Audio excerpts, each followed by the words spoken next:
The dome of St. Peter's Church in Rome, designed by Michelangelo Buonarroti, nearly destroyed by Gian Lorenzo Bernini. Yes, Gian Lorenzo Bernini was a great artist, nobody doubts that, but he made several building mistakes during his time as master builder of the St. Peter. One of those mistakes could easily have ended up in a tragedy. Like the dome of the Cathedral of Florence, the dome of St. Peter exists out of an inner and an outer dome. That explains the colossal weight of 56 million kilos. Michelangelo calculated those 4 pillars each needed to be 20 meters wide and 20 meters deep. In a letter to his chief builder, Michelangelo emphasized that these pillars were absolutely not to be tampered with. Ever.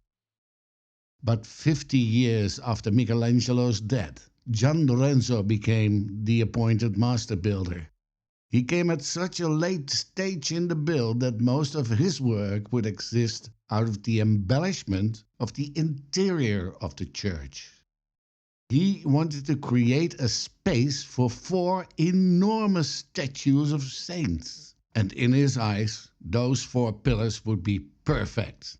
After long deliberations, Bernini decided those 4 statues should be placed inside the pillars, not in front of them. So the building crew started chopping into the pillars. Bernini had made terrible mistakes earlier during the build of the bell towers for the basilica, so a committee of builders kept oversight of everything Bernini wanted to build. Within days after the start of the work, the inner dome started to show cracks, and the committee stopped all the works immediately.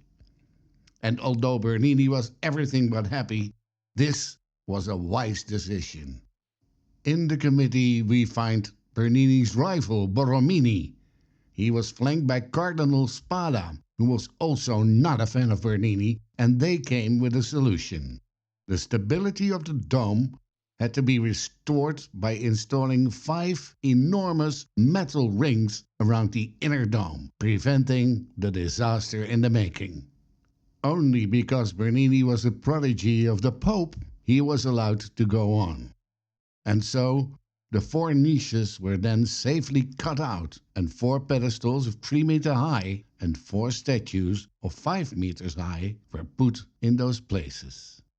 Front left we find St. Andrew. The brother of St. Peter did not consider himself worthy to be crucified on a regular cross like Jesus was.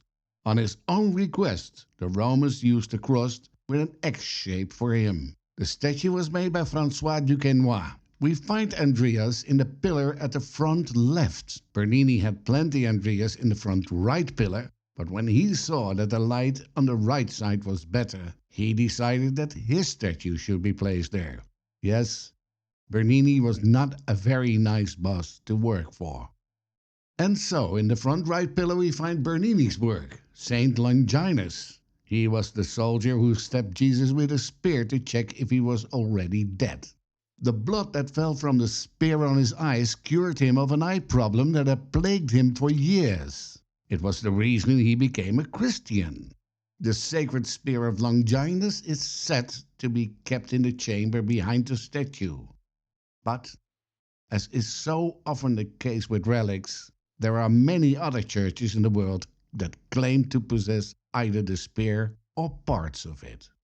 In the pillar opposite Longinus we find Saint Helena, the mother of the Roman Emperor Constantine the Great.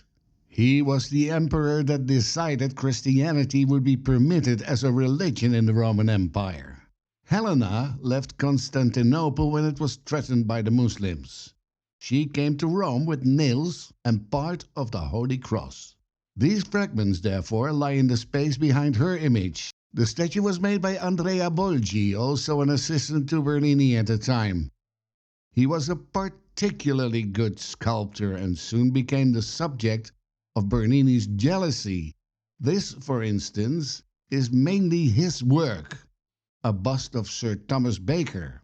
But since Bernini couldn't bear to see that perfection, he worked a bit on parts of hair and face, and then claimed it as his own work, while Bolgi reportedly had worked on the statue for nearly half a year. He created that super complicated color. Again, Bernini was not a very nice boss to work for. Opposite Andrew is the niche for Saint Veronica. She was the woman who dabbed Jesus' face with a cloth when he was on his way to Golgotha. This one was made by Francesco Mocchi. He was especially famous for his bronze works. No wonder he made a small bronze version first. For example, he also made this 6-meter-high equestrian statue for the Duke of Parma that still attracts hundreds of visitors to the town of Piacenza every year again. So, despite the near catastrophe with the dome, for over 400 years now, St. Peter features 4 magnificent statues in the main pillars, each almost as tall as Michelangelo's David.